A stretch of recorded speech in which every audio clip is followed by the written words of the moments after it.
But one of the things that I try to do every day when I get up and I prepare to do this program and write my morning Substack email is, what is nobody talking about that everybody should pay attention to? When the herd is going in a particular direction, oftentimes that's where the opposition realizes we can sneak something through that no one's going to pay attention to, or very few people are going to pay attention to. In fact, the Democrats are trying to do something while you're all clamoring about the Texas representatives, and while you're all clamoring about critical race theory and all the rest of the vaccine and the like. House Democrats in Washington, D.C. are trying to do something. And I got to give credit to Katie Labasco at CNN. At 5:33 p.m. yesterday, she published a story. It has not gotten the eyeballs that it deserves because everyone's talking about other stories. And this really is the biggest story, I think, this week. And it is one we need to spend some time with. And I need your undivided attention for a moment, please. And by the way, this isn't hyperbole. This isn't me trying to make a big deal out of something that's not. I'm actually being very serious here, and I need all of your attention because I'm about to read to you the beginning of this story, and it's probably going to enrage you, and it should, and no one's paying attention to it in large part because they're paying attention to everything else, all the cultural outrages, and this is one of the few ways that Washington, D.C., the Democrats want to harm you as a family. A small provision tucked into a massive federal budget proposal put forth by the House Appropriations Committee would cut money for charter schools by $40 million and limit many charter schools from receiving federal funds altogether. The National Alliance for Public Charter Schools is calling the cut particularly egregious and said the money would impact a majority of 3.3 million charter school students who are overwhelmingly children of color and from low-income families. Charter schools, which are publicly funded but usually run independently from local school districts, had the support of the Bush, Obama, and Trump administrations. But some Democrats have targeted charter schools in recent years, arguing that they take away money from other public school students. On the campaign trail last year, now President Joe Biden, Vermont Senator Bernie Sanders, and Massachusetts Senator Elizabeth Warren opposed federal funds going to for-profit charter schools. The vast majority of charter schools are nonprofit organizations, though some states allow for-profit companies to manage charter schools, making up 10% nationwide. The Democrat-backed budget proposal shows how these campaign pledges may lead to legislation that would funnel money away from some of the for-profit charters. The bill would prohibit any funds going to a charter school that contracts with a for-profit entity to operate, oversee, or manage the activities of the school.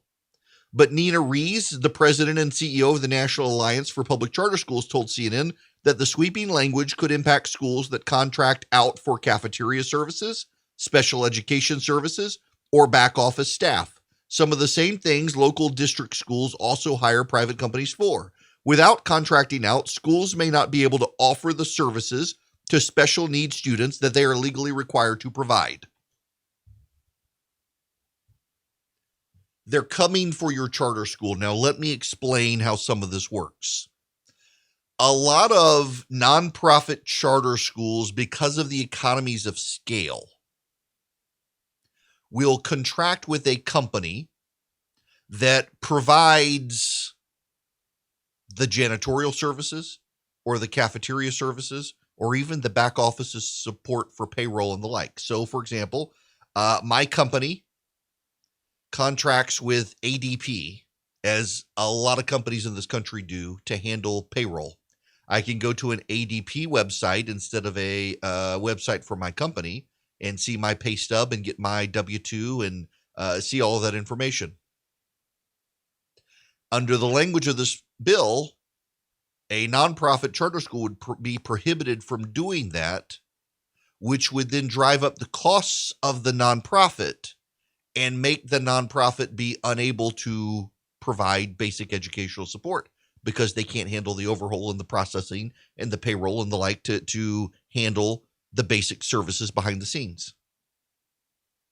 If a nonprofit charter school contracted with a local restaurant to provide the cafeteria services for their kids, the charter school would not receive federal funding under this legislation. If the charter school worked with an outside a private hospital group or a public hospital group that was for profit to handle the needs of special education kids in the charter school would not get federal funding. That's what this legislation does. That is the implication. It is designed to shut down public charter schools. Democrats in particular, because of the teachers' unions, are opposed to private school or to charter schools. They believe that charter schools take money from the standard school system and have worked overtime to try to shut them down. Now, a majority of kids who go to charter schools are non-white and poor. It provides them a way out of the standard public school system. And the Democrats for some time have been opposed to that. And this is a backdoor way into killing them. They say they're going after for-profit charter schools. But most overwhelmingly charter schools in this country, only 10% are actually for-profit. And those aren't really for-profit. What they are is they are nonprofit charter schools, but they allow a for-profit company to oversee the entire operation of the charter school, from the hiring of the teachers to the cafeteria to the special education services.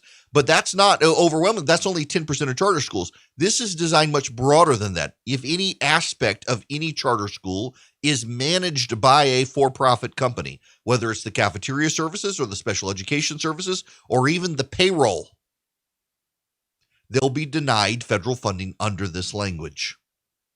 They have slipped this in on behalf of the public sector teachers union lobby.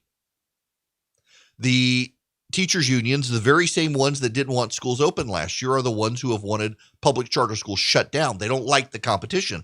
And they don't like the competition because it raises questions. Why are so many charter schools able to get results for the same demographic of children that the public schools are not? What they say is that, well, it's the white parents sending their kids to the charter schools. The data doesn't bear that up.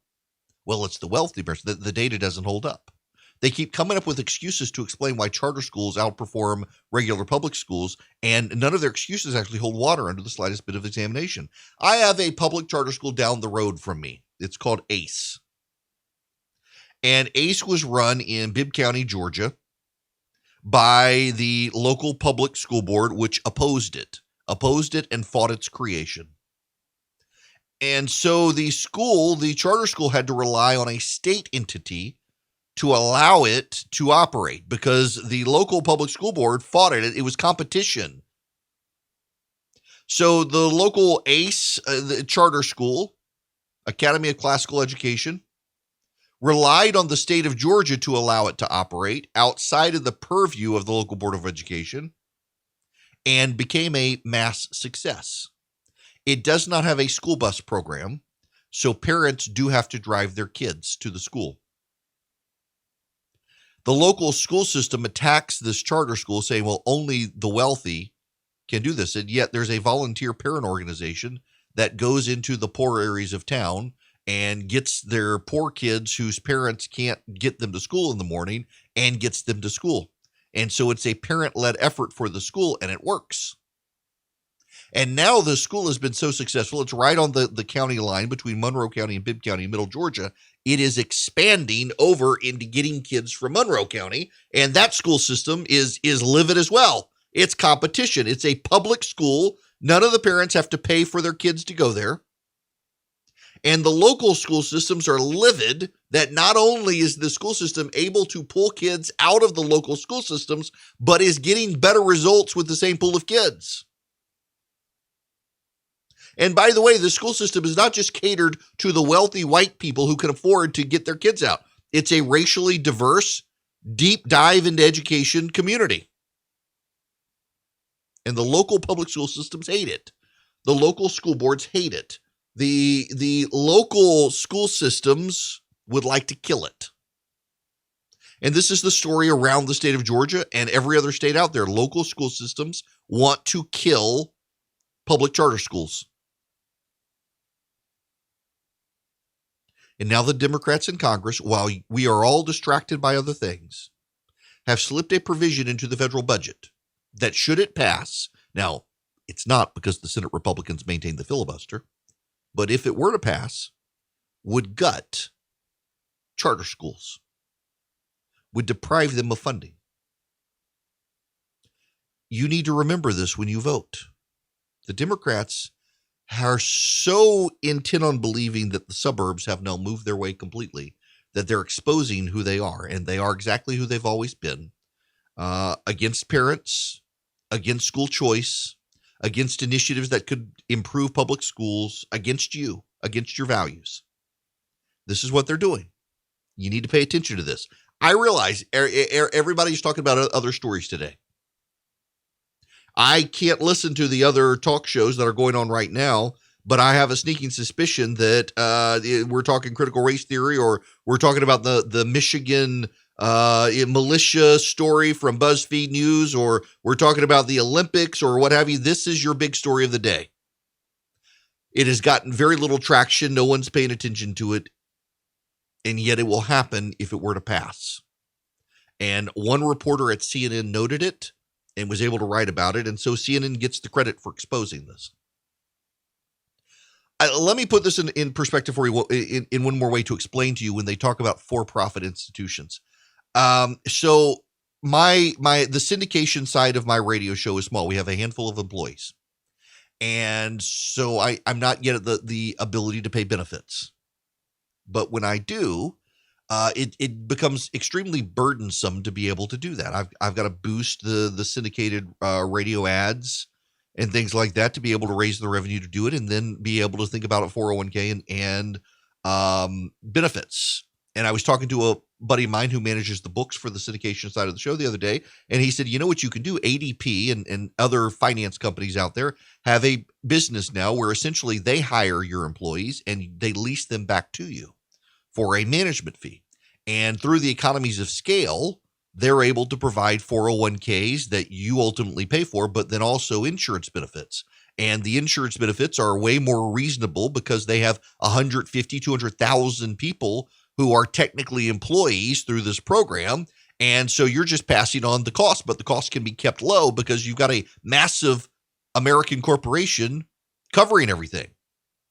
And so it makes it easier for small businesses to provide insurance benefits and 401ks to their employees, because really you're leasing the employees from ADP and you're reimbursing ADP's costs. And through the economies of scale, they get everything cheaper than you as a small business with a handful of employees could do. That's what a lot of charter schools are doing. And because those outside companies managing the employees are for-profit companies, those charter schools will be prohibited from getting any federal money. They're punishing your kids because the teachers' unions that don't even want schools to be open have told them they must. And the Democrats would rather listen to the teachers' unions than the poor black families whose kids will be forced to give up charter schools if this passes.